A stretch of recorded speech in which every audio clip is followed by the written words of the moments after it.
Hi every one. അങ്ങനെ കുറച്ച് നാളത്തെ ബ്രേക്കിന് ശേഷം ഞാൻ വീണ്ടും വീഡിയോസ് ആയിട്ട് എത്തിയേക്കാണ്. ലാസ്റ്റ് വീഡിയോയിൽ കണ്ടതുപോലെ 2024 അവസാനം നമ്മൾ വേറൊരു കൺട്രിയിൽ ഇന്റർനാഷണൽ ട്രിപ്പ് ആയിട്ട് സ്റ്റാർട്ട് ചെയ്യുന്നത് UAE പറഞ്ഞ് വീഡിയോ ഇട്ടിട്ടുണ്ടായിരുന്നു. അതിനുശേഷം ഞാൻ പിന്നെ വീഡിയോസ് ഒന്നും ഇട്ടിട്ടുണ്ടായിരുന്നില്ല.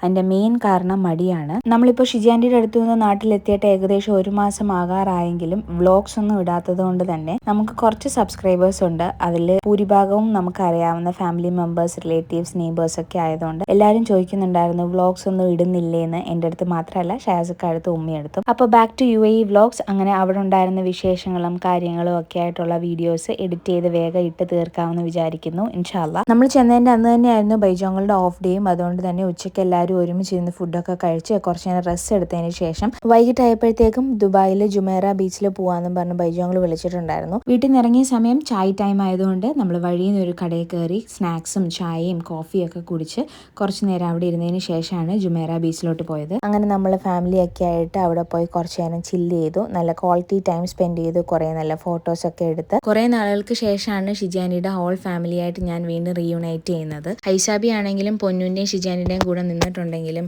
ബൈജോങ്കിളിനെയും ഫിദുവിനെയും ഫൈസിനെയും ഉമ്മിച്ചായ ഒക്കെ ആയിട്ട് ഇങ്ങനെ ഇടപഴകാനുള്ള ഒരു അവസരം അവർക്ക് കിട്ടിയിട്ടില്ല. ഞാൻ വിചാരിച്ചു ഹൈസാബിക്ക് ഭയങ്കര വാശിയായിരിക്കും, ഷാസക്കായും കൂടെ ഇല്ലാത്തതുകൊണ്ട് മാനേജ് ചെയ്യാൻ പാടാണ്. പക്ഷെ പിള്ളേരുമായിട്ട് അവള് വേഗം തന്നെ സെറ്റായി. പിന്നെ ഇടയ്ക്ക് മൂഡ് മാറി ഭയങ്കര കരച്ചിലും ബാബായെ മിസ് ചെയ്യുന്നുണ്ടെന്നൊക്കെ പറയുമ്പോൾ പിള്ളേർ തന്നെയാണ് ആ മൂഡൊക്കെ മാനേജ് ചെയ്തുകൊണ്ടിരുന്നത്. അങ്ങനെ ബീച്ചിൽ നമ്മൾ കുറച്ച് സമയം സ്പെൻഡ് ചെയ്തതിന് ശേഷം ഡിന്നർ കഴിക്കാൻ വേണ്ടിയിട്ടാണ് പോയത്. അതിന്റെ വിശേഷങ്ങളായിട്ട് അടുത്ത വീഡിയോയിൽ കാണാം. അതുവരെയും ബൈ.